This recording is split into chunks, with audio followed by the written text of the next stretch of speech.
Buenos días, buenas noches, señores estudiantes de la Facultad de Derecho de tercer semestre. Tercero A, tercero B, tercero C de diurno, tercero F nocturno. Hoy en esta clase nos permite mirar y vamos a charlar un rato sobre la continuación de la época moderna. Ustedes bien recuerdan que empezamos a hablar inclusive del mismo movimientos que se presentaron en la época moderna al inicio con el humanismo, la misma situación que se llega a presentarnos con el Renacimiento, lo que vimos la Ilustración, y continuando con ese proceso que se ha llevado a través de la época moderna, nos corresponde mirar hoy el tema de la reforma y contrarreforma.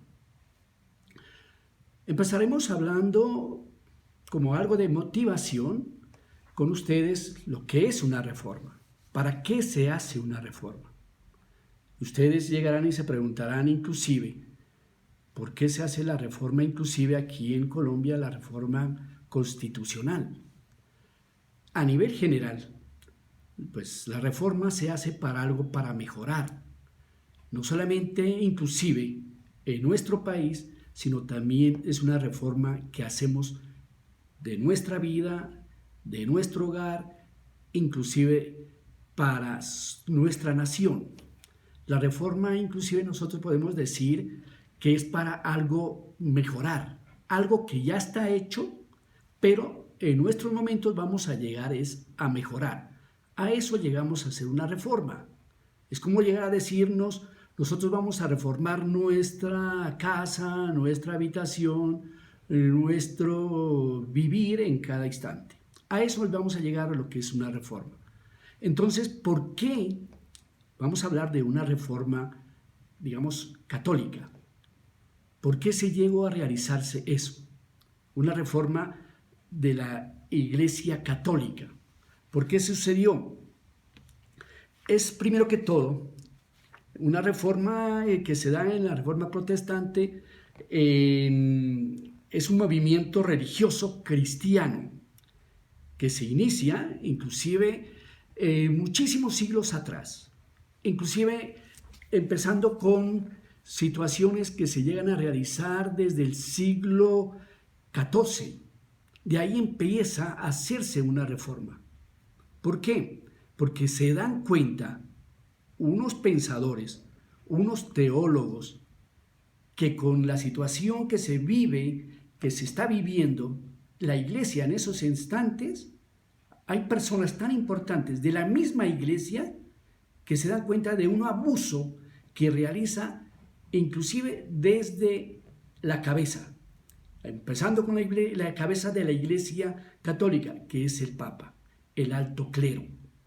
Entonces, hay pensadores, bueno, repito, hay pensadores, teólogos, que están profesando también en la Iglesia Católica y se dan cuenta de la manera como se están abusando. Eso se da precisamente con unos precursores. Voy a anunciar a unos llamados Juan Wycliffe. Miren, se da cuenta en la época que llegan a ser. Es en Inglaterra. Este señor nace en 1320 hasta 1384. Imagínense desde qué momento empieza a que estos personajes, como Juan Wycliffe, inglés, profesor y teólogo de la Universidad de Oxford, denunció diversas irregularidades que comete el clero en cabeza del Papa. El mejor es por el clero y negó el poder él directamente, como veía que el Papa hacía y deshacía en las situaciones de la iglesia. Él negó que el Papa no debería de ser única autoridad. Entonces, y propició también otra cosa, que propició él también el matrimonio de los sacerdotes para que tengan una igualdad total y social. También él llegó por primera vez, inclusive, que vamos a tocar a Martín Lutero, que también él fue el primero que llegó a decir que los fieles podían llegar a interpretar libremente la Biblia. Eso fue, como les dije, el señor Juan Wycliffe, teólogo, sacerdote inglés. Otro personaje importante también de otra parte de Europa, checo, les voy a presentar al señor Juan Hus, teólogo, filósofo. Mire que también viene a ser de esa misma época, 1369-1415. Él es seguidor de Juan de Wycliffe. Entonces, Juan Hus, checo, profesor de la Universidad de Praga, y fue también muy fiel de los seguidores de Juan Wycliffe. También haciendo otro paréntesis aparte, no es que el señor Juan Wycliffe haya llegado hoy día y ha dicho, simplemente dijo, hay que hacer estos cambios, estar en contra y proponer, y la iglesia quedaba tranquila. No, la iglesia lo llegó a catalogarle como un hereje.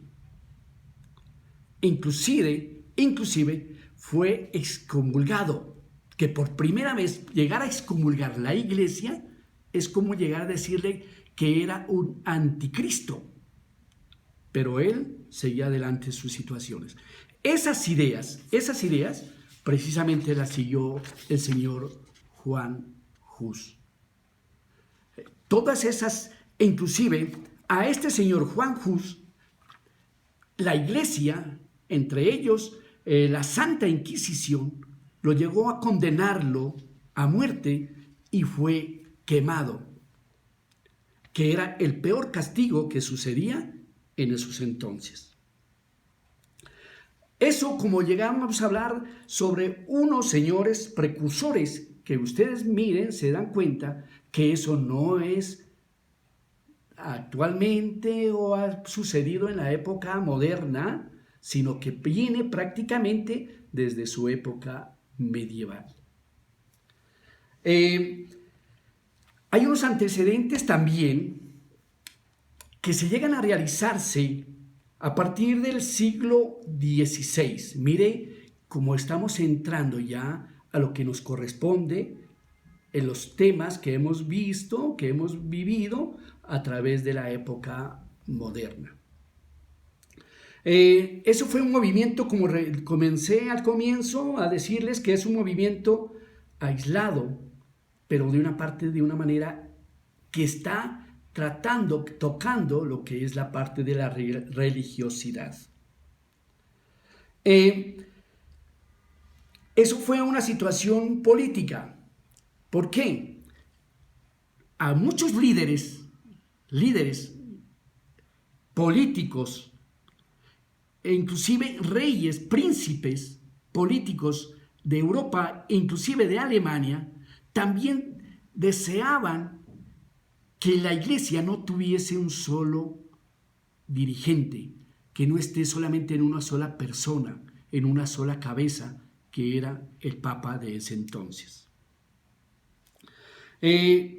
Entonces, llegamos a ver cómo llegaron, y estos pensadores, que también vamos a ver más adelante, llegan a ser, de una u otra manera, apoyados por estos grandes políticos que inclusive estaban ayudando en ese entonces. Vuelvo, repito, príncipes y reyes también. Ahora tocaremos a un personaje que es prácticamente que lo conocemos a partir de la época moderna, donde nace un gran personaje que es el señor Martín Lutero. Martín Lutero es alemán, aparece en 1483 y llega hasta 1546. Es interesante, es importante que lleguemos a conocer a Martín Lutero. ¿Quién era Martín Lutero? De una u otra manera, ustedes saben, queridos estudiantes, que para llegar a hacer algo, una reforma, inclusive que les he comentado desde el inicio de nuestra época moderna, a quiénes acoger o a quiénes debemos nosotros acoger para llegar a una investigación, sino es unos grandes antecedentes. No solamente llegar a uno a coger para mostrar una investigación, mostrar una reforma, sino que nosotros debemos de tener acontecimientos de atrás.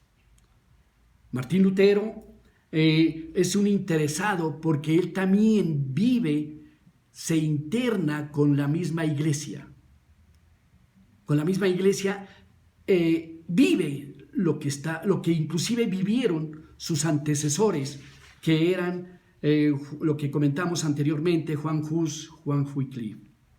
Martín Lutero también es un teólogo, doctor de la Santa Iglesia, también estaba estudiando con ustedes Derecho, pero con la situación de la vida, en algún momento, de algunas circunstancias de la vida, llegó a decir de algún accidente que tuvo en la vida y dijo, quiero servir a Dios.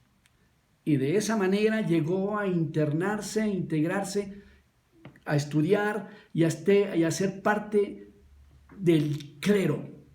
El inicio estudiando, se fue sacerdote, internándose en los seminarios, de las facultades de Derecho, de Teología, y hasta llegar sacerdote, y vuelvo, repito, llegó a tomar grandes cargos.